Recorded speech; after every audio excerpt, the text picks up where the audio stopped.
At the end of Shin Godzilla, the government's desperate plan, called Operation Yashiori, manages to freeze Godzilla in place. After he depletes his nuclear energy while unleashing the devastating atomic breath, unmanned trains and a barrage of explosives were used to subdue him. Ultimately, a coagulant was injected into his system, dropping his temperature dramatically and rendering him immobile, in a state of suspended animation, a deathless slumber.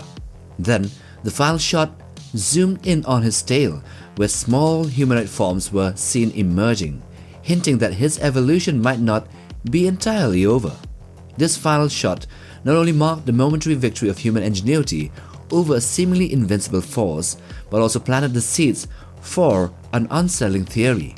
What if this wasn't a final defeat at all, but the beginning of an eventual return of the Big G, with double the trouble? Shin Godzilla's reawakening might not be as far-fetched as it seems. The blood coagulant that was injected into his system to freeze him in place, after all, is just a chemical agent. Its effects would naturally fade away over time as it degrades or is metabolized, or it undergoes entropy. Meanwhile, Shin Godzilla's biology is built on an unparalleled capacity for rapid mutation and self-repair. Even while in dormancy, its cells could have been working in the background to develop a resistance to the coagulant. In effect, the creature could essentially learn how to neutralize the inhibitor that once held it in stasis. Imagine the coagulant concentration slowly dropping below a critical threshold as days pass by. This would allow the once frozen cells to gradually restart their metabolic functions. Moreover, given Shin Godzilla's genetic richness, which is reportedly holding 8 times the genetic information of a human, it's entirely plausible that some of its cells would have evolved defense mechanisms to counteract the chemical's effects. Once enough cells overcome the freeze, the reactivation could spread like a wildfire, like a chain reaction, eventually leading to a full reanimation of the creature. So imagine a kaiju once solely a singular, hulking monstrosity, now dormant and in a deathless slumber, and along with its frozen form is a nascent army of miniaturized progeny that they too are frozen. Fortunately for Japan, they did not sprout out fast enough from the fourth form's tail in the end of the movie. But if Shin was to reawaken, these smaller beings would immediately follow their genetic defense protocols. They, which look to be more agile and perhaps even more humanly intelligent, could function much like a hive mind, as a distributed network of defenses that could rapidly spread throughout the Tokyo urban landscape as well as the countryside, destroying every hostile and creating an area of security for the main form. Instead of relying on sheer brute force alone, Shin Godzilla would deploy these new forms to scout, intercept, and counteract any human strategy designed to defeat it. Each little offspring, equipped with maybe the potentials for its own atomic breath or tail beam, would serve as both soldier and a sentinel in a relentless coordinated assault against the technologies designed to subdue them by humanity. Well, theoretically, these emerging forms could possess characteristics which are tailored specifically to outwit human tactics. For instance, by evolving to mimic aspects of human physiology or even adopting counterintuitive features like adaptive camouflage or multi-sensory radar capabilities, these creatures might learn to detect incoming threats even before they materialize. One popular idea is that Shin Godzilla, in perceiving humanity as its greatest adversary, could reconfigure its genetic blueprint to generate defense mechanisms on demand. Picture an organism that not only evolves in response to every missile or bomb dropped upon it, but also anticipates them, developing layered armor that regenerates faster than human technology can adapt to.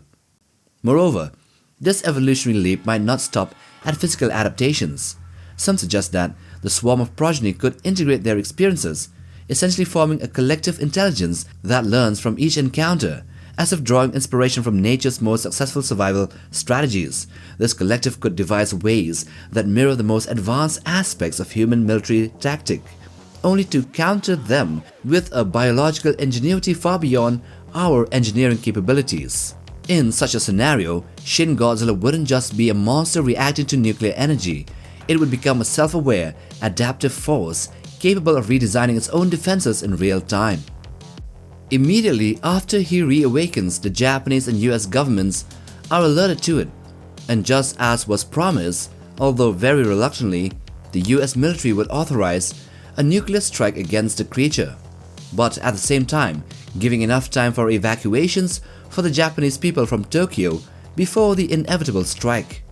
However, in this hypothetical scenario, after the US launches its thermonuclear strike against the reawakened Shin Godzilla, the creature's advanced sensory systems, its phased array radar and precision dorsal beams would detect the incoming missile and intercept it. The nuclear warhead would detonate high in the atmosphere, its blast and accompanying EMP wreaking havoc on Tokyo's infrastructure rather than directly annihilating Godzilla. The explosion would leave an indelible mark. The city would be scarred by radiation debris, widespread electronic disruption, nuclear fallout, and setting the stage for an even more complex confrontation in the future. For Shin Godzilla, this high-altitude detonation would serve as an unintentional catalyst for further evolution. While the earlier countermeasures had temporarily subdued the creature for a while, now with its extraordinary self-mutative and adaptive capabilities, this means that the AMP and the searing heat of the thermonuclear explosion that failed to incinerate him would become new stimuli that pushes forward a new set of evolutionary adaptations within its body to counter such future attacks.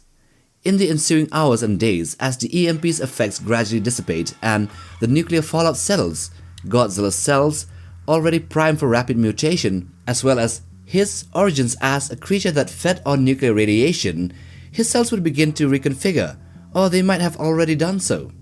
They would learn from the blast, adapting not only to neutralize the EMP's disruptive effects on its nervous system, but also to mitigate the intense thermal energy from that nuclear bomb. Imagine a scenario where, through this process, Shin Godzilla develops a form of biological hardening, a sort of nuclear immunity. Its scales might become even more resilient, its internal cooling mechanisms more efficient, and its energy-absorbing tissues optimized to convert the destructive power of nuclear energy into what is needed for its own metabolism. Over time, this adaptation transforms Godzilla into a creature not just capable of withstanding nuclear strikes, but one that can potentially harness that very energy to fuel even more devastating atomic breaths and dorsal beam attacks. For humanity, the implications are dire. The US's reliance on thermonuclear weaponry as a deterrent or a last resort measure would become increasingly futile, as Godzilla's evolutionary leap would render such weapons more or less non-effective, and with the most powerful weapon rendered irrelevant, the situation for humanity would darken beyond despair. Tokyo, Japan, and by extension the world would face a grim new reality, a monstrous ever-adapting force that turns our most destructive technologies against us. This escalation could spark a paradigm shift in military strategy, forcing a move away from nuclear deterrence towards developing entirely new countermeasures that can contend with a foe who has, quite literally, learned to fight fire with fire. In essence, this cycle of adaptation would intensify. Every human innovation aimed at subduing Godzilla could inadvertently push its evolutionary process one step further, setting off a relentless arms race between human technology and the unstoppable force of biological mutation as the ultimate example of the Red Queen hypothesis that states that species must constantly adapt, evolve, and proliferate in order to survive while pitted against ever-evolving opposing species. This vision of a future where Godzilla evolves new forms to directly oppose humanity's innovations would create a disquieting paradox.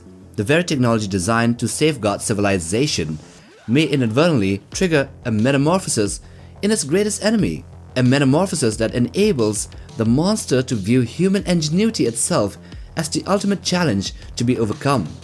From becoming passive towards humanity's existence in the beginning, it would gradually view it as the main threat to its survival, and with each mutation, Shin Godzilla could refine its atomic arsenal and develop multiple simultaneous attacks from various anatomical points, or even deploying decoy forms to confuse and disperse human forces. He would then realize that humanity is actually everywhere in the world and would systematically move from one place to another, along with its fifth form progenies or even further evolutions, to eradicate us once and for all, before we develop a new technology or strategy that could stop it dead in its tracks. So if Shin Godzilla were to ever reawaken, the situation becomes similar to that of the anime Godzilla Earth, where we, humanity, are gradually driven off-world and essentially becoming on the brink of extinction. And so with that, we come to the end of this video on what would happen if Shin Godzilla was to come out of his suspended animation state. Do hit that like button for support and also subscribe if you haven't. Till the next time, take care fam.